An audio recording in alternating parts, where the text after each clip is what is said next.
Hi everybody, welcome back to my channel. If you're new and this is the first time you are watching me, my name is EAHamm, and what I do is I offer just advice as well as some tips and encouragement to writers and aspiring authors, as well as I share bits and pieces from my own personal journey in regards to grief and sadness and working through all of that in hopes of helping and encouraging those who are on this journey along with me, or those who know someone on this journey. So if that sounds like something that you would like to hear every week, go ahead and click subscribe to my channel. And while you're at it, hit the little bell beside it so that you will receive notifications when I post a new video every week. And without further ado, let's get started.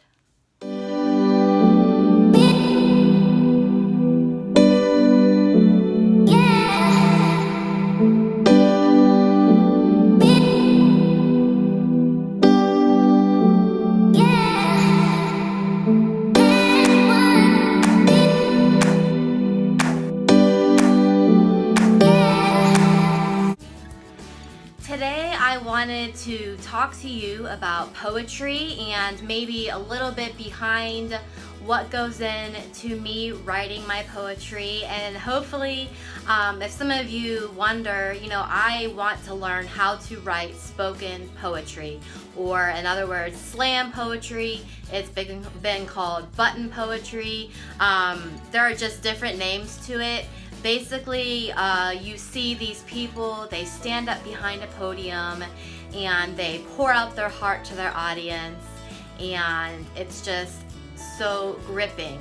And I recently just found this, not so much as just found it, as in it just gripped my attention, because I have been writing poetry since the age of 11. And honestly, I was so consumed with how to rhyme, how to have the right beat and, pentameter or whatever you call it. I forget all the names for that, if I'm being honest. Just rhythm and how it flows, and it just ties so close to music. If you write a song, sometimes it'll rhyme, sometimes it won't. But basically, I was so caught up with the technicality behind it that I think I was missing how to write it from my heart. And you say, what in the world does that mean, from your heart? Well, I was so caught up in the technicality part of it, I wasn't allowing the words to flow.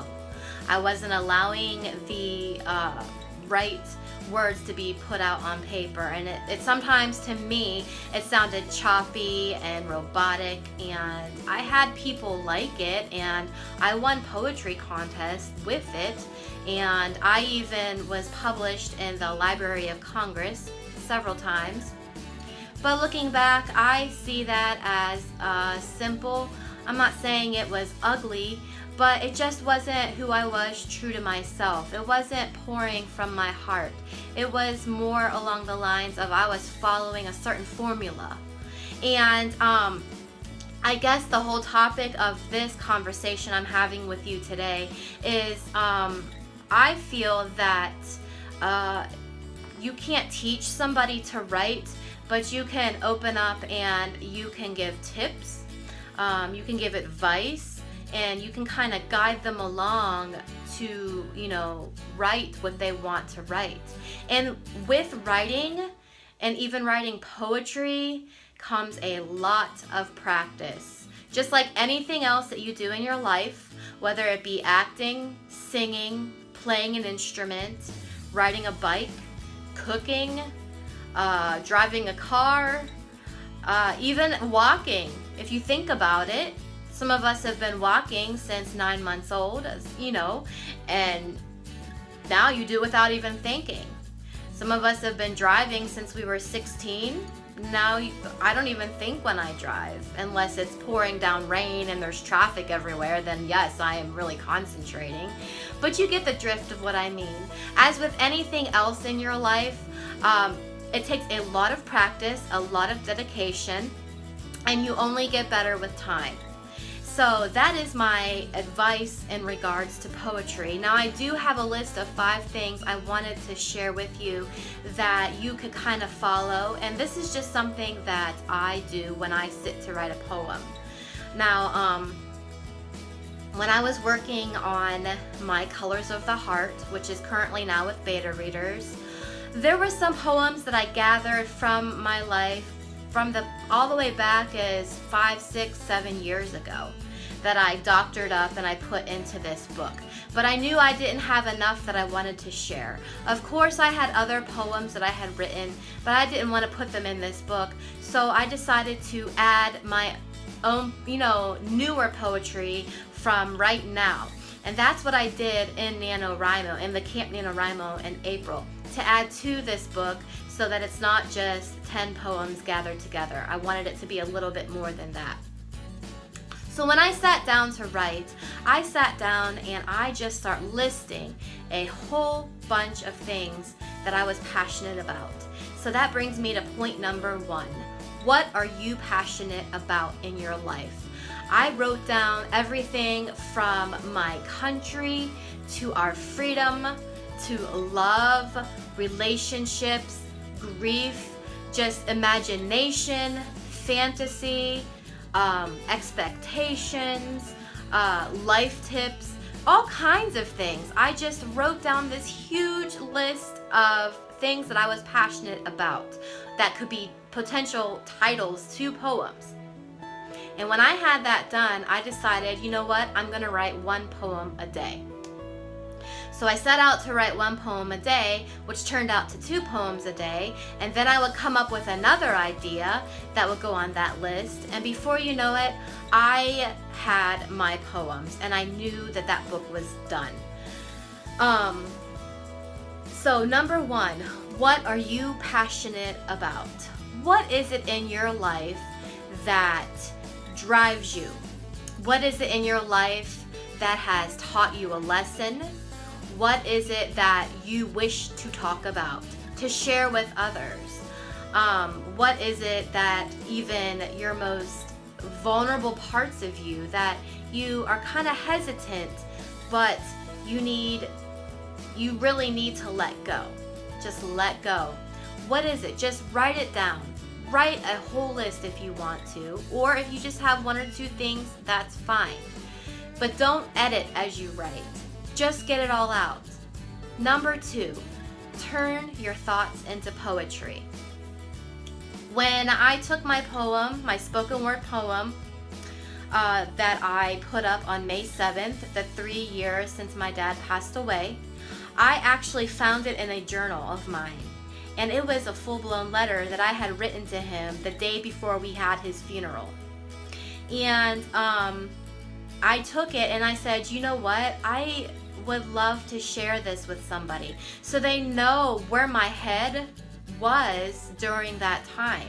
And I'm really glad that I took to journaling my thoughts, even if they were scrambled and confused and they might not have made sense at the time, because I was able to go back and see where my mind was during that time, just deep in the heart of grief.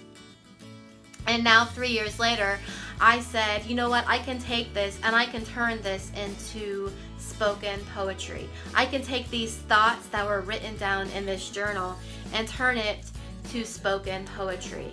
And honestly, I just began writing. I took it, I copied and pasted, I took it in the journal, I typed it out, copied and pasted, began dividing it up how I would speak it, and next thing I knew I had a poem. Number 3, I listened to Rudy Francisco. If you don't know who he is, he writes phenomenal spoken poetry. And first and foremost, my favorite poet of all time is Maya Angelou, and I loved listening to her speak her poetry. But now she has passed on, And I heard about Rudy Francisco from another fellow author tuber who spoke about him. She brought him up in one of her videos about poetry. And I wrote his name down. And the next thing I know, I'm listening to all of his poems. And then I find him on Instagram. And he posts snippets of his poems sometimes during the week. And there's just something raw about what he writes, something real that grips your soul. And I don't know, but I don't know about you, but that's what I want to do. I just want to be raw and open.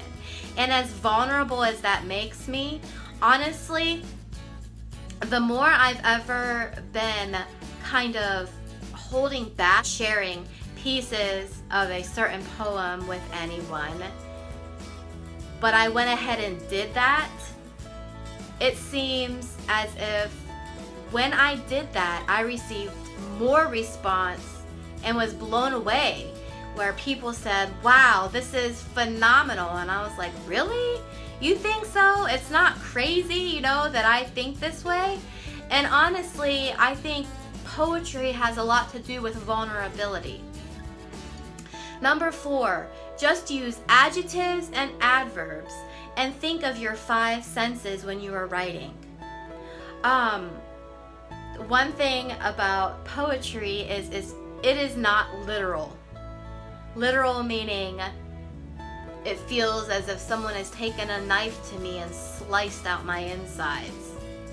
Well, it doesn't literally mean that I have felt that, but it's describing how I feel.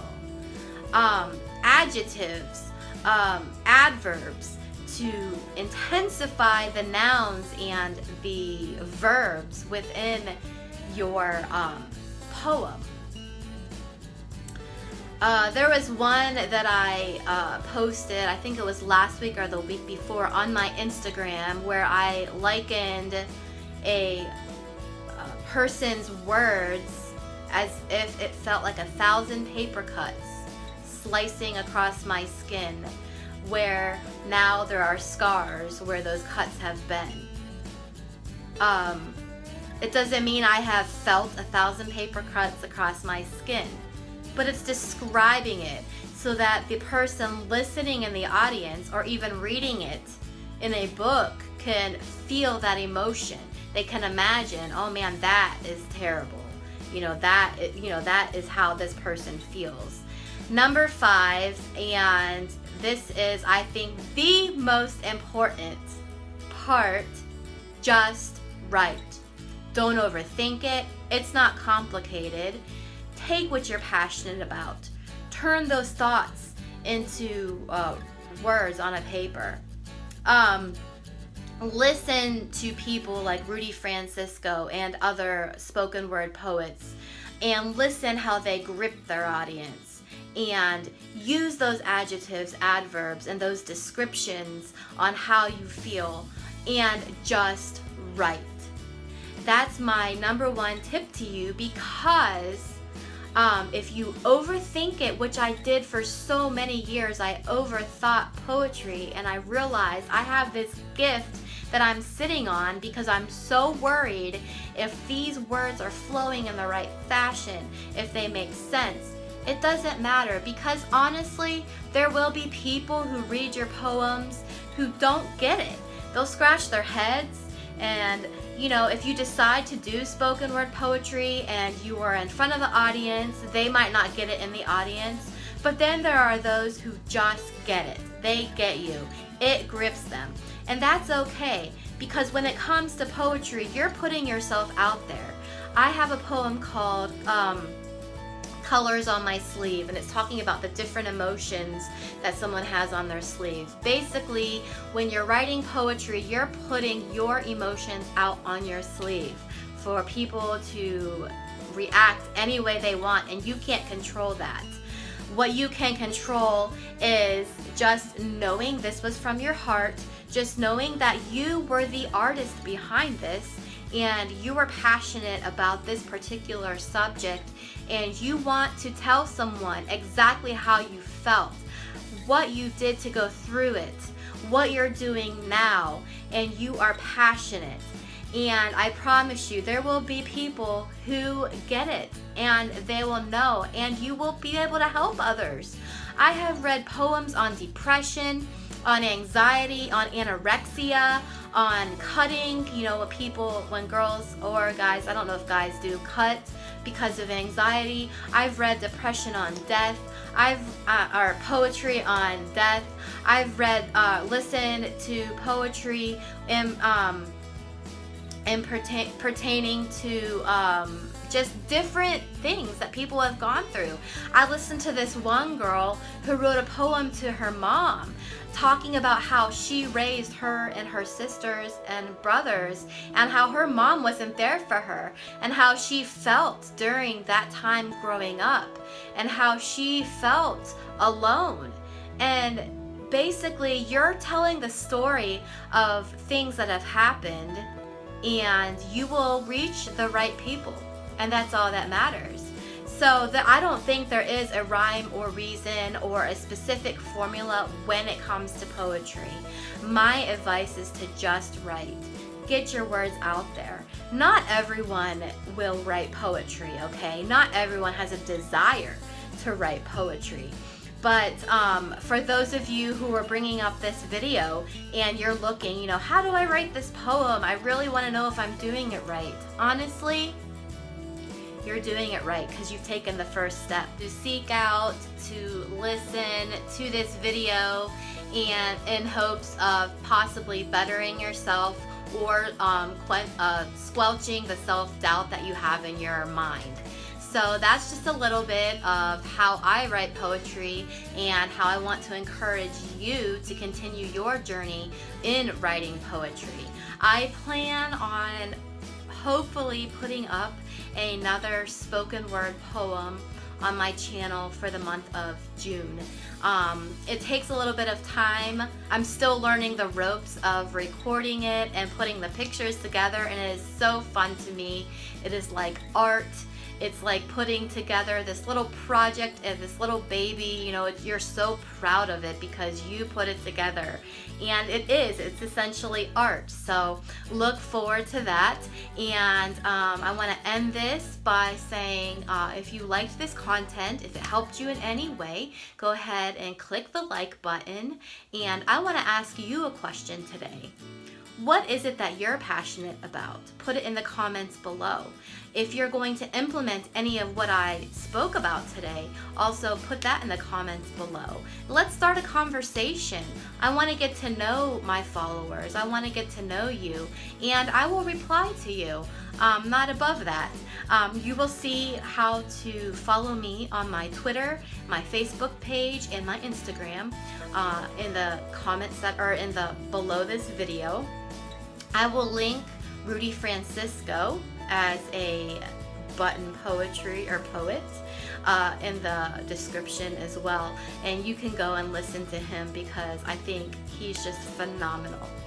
So I will tell you goodbye for now, and I hope that you keep writing.